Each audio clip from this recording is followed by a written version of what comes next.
Final race of the weekend. Well, still going back to weekends. I'm used to commentating weekends, not during the middle of the week. Sidecars 2, 4, 6, 8, 9 lined up. Where's young fella Kurt Shepherd? Unfortunately, they've got a issue. In fact, there he comes. Here comes Kurt. I don't have the full details of the passenger on my screen.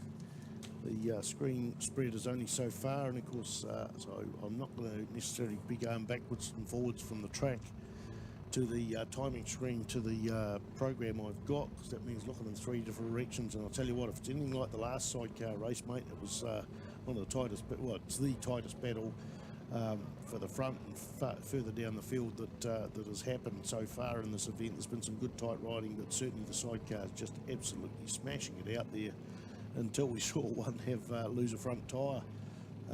There's a bit of a bad bit in the infield there, and lost a front tyre and then lost a passenger. So ready to go. The passengers ready to push start these machines. Red flag sitting there. Red flag means indication to the that she's not what we got now. Okay, so the bike's underway. Now what do we do? Turn around and come back. Looks like Marquez did that a while back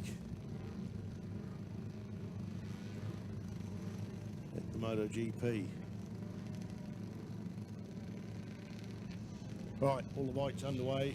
Wade Wilson out there, the MNZ steward, with the red flag. He will probably walk through the field like he's done before. And once he drops that red flag and he's out of the way safely and all the bikes are still going, the green flag can be dropped. Wandering back, the final race of the day. It's a 4-lap sidecar race and they're underway.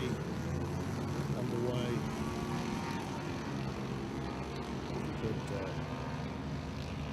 got 110cc class and the modified class as well. I know Kurt Shepherd's is running a TF 125cc engine. But right now it looks like that 3-way battle out the front. The modifieds out in the front, and 2 white bikes and a red bike there, and plenty of action further down the field as well. I run them the different way around because, as you see, they're all left-hand sidecars, and if they run it the normal way around like everyone else is running, there'll only be one corner where the passengers get to do their bit and hang out the side. They still do their bit on right-handers, but certainly that will be the difference. So that's why they run in different directions. Round the outside for the red bike, coming onto the front straight into second place. Can they hold it though? It's white bike, red bike, or white bike. Don't remember the numbers, sorry. It's been a long couple of days. We'll see what happens when the transponders go off. I think that's number 5 in the front. Indeed it is. It's Finn Terry goes through there. Looking at the fastest lap time, we were under the minute mark there, so under the minute mark. So we'll see what we can do. Tight for second and third, but the leading bike, Finn Terry's got a bit of a break. Dave Reesby in second place, Blair Curran in third place, and then we go back to Matthew Kitchen there on bike number 7 in 4th place. Coming back out onto the main track.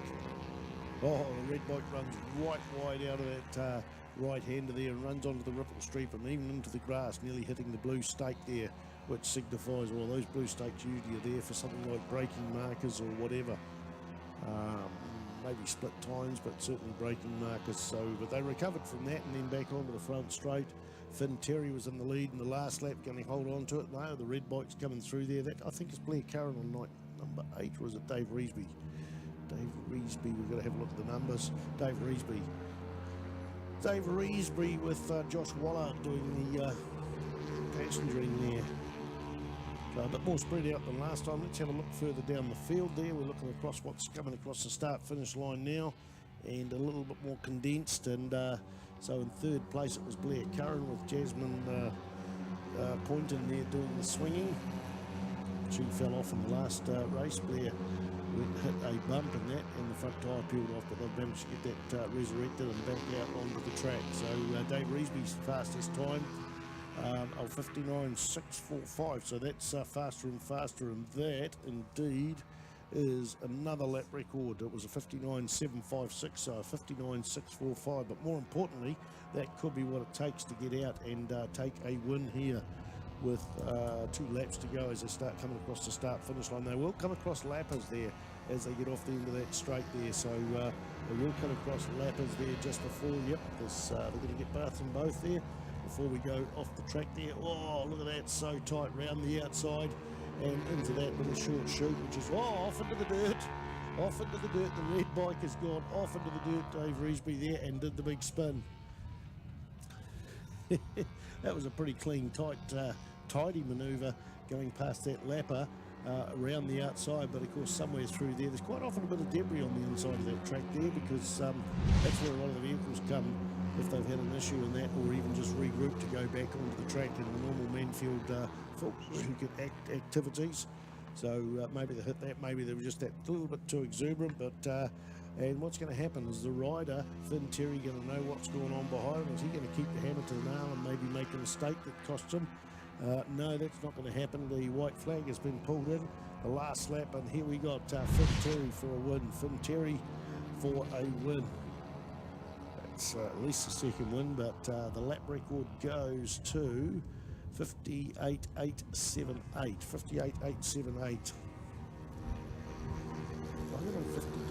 58, wow, 58.878. So Finn Terry goes substantially under the lap record that was set yesterday by half a second, but Dave Reesby, a 58.878, peels 9/10 of a second off that. So impressive stuff there for them, even if they did run off the track. They still managed to get third place with Blair Curran and Jasmine Poynton in second place. So Finn Terry, a Mitchell voice for the win, Blair Curran, Jasmine Poynton, and then we go to Dave Reesby and Josh Waller, their third. Matthew Kitchen, I'm looking between 2 lots here. Sam Stewart there in fourth spot. Luke Gray, not listed in my program. Oh no, Luke Gray and Jack Walker, other way around in my program. Taylor Bird, Tim Swainson in sixth spot. Cameron Clarge, once again of the Clarges with Shaden Couts there on the 46 machine in 7th. Darcy David with Kurt Shepherd there, 552 takes 8th. Bailey Smith and Harley Binkston, again, the swap round in my program, which I'm going to revert to. So they were 9th. Dylan Kite and Graham Kite there. Dylan Kite and Graham Kite there in 10th spot. That's all the finishes in that race. So that's it, done and dusted, folks. Like